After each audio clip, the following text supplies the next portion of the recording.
Salut les people! Bienvenue dans votre vidéo magazine.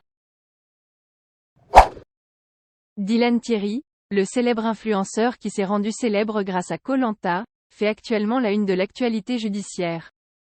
En effet, le parquet de Paris a indiqué qu'une enquête a été ouverte sur la gestion d'une association humanitaire dont il est le président.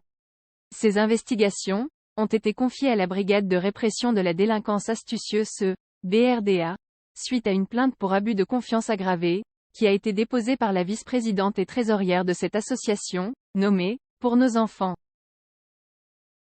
Dans la plainte, la vice-présidente reproche à Dylan Thierry, 28 ans, d'avoir détourné plusieurs centaines de milliers d'euros de dons humanitaires à son profit personnel.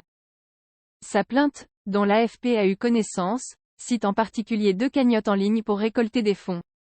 En février 2022, une cagnotte à destination de Madagascar clôture à plus de 158 000 euros. En octobre 2022, une autre récolte plus de 95 600 euros. D'après la plaignante, M. Thierry aurait poussé pour que les transactions financières soient effectuées avec son RIB personnel et n'aurait pas fourni d'éléments justificatifs de dépenses. La vice-présidente, Sandra D., a agi en véritable lanceur d'alerte dans un secteur de l'influence gangrené, et subit aujourd'hui des intimidations, accusé par Dylan Thierry de l'avoir trahi, a affirmé son avocat Tom Michel dans un communiqué. Par ailleurs, 2 députés ont annoncé avoir signalé au parquet de Paris une situation s'apparentant à du trafic d'enfants.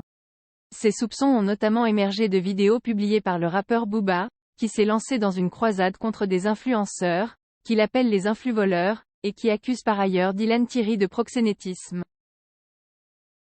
Booba a diffusé un montage, où l'on entend la voix de Dylan Thierry et où on le voit avec des enfants. Dans ses notes vocales, Dylan Thierry indique souhaiter une tierce personne à adopter un enfant à travers un acte manifestement illégal, et en échange d'une contrepartie économique, signale Stéphane Vojta, député Renaissance des Français de l'étranger, et Arthur Delaporte, député PS du Calvados. Selon le parquet de Paris, l'Office central pour la répression des violences aux personnes a été saisi pour procéder à des vérifications sur le cadre procédural de ces signalements. Pour sa part, Dylan Thierry a déclaré dans une vidéo postée sur Instagram que « Tout ce qui se dit sur moi, bien évidemment, tout est faux. Maintenant, c'est à la justice de faire son travail. »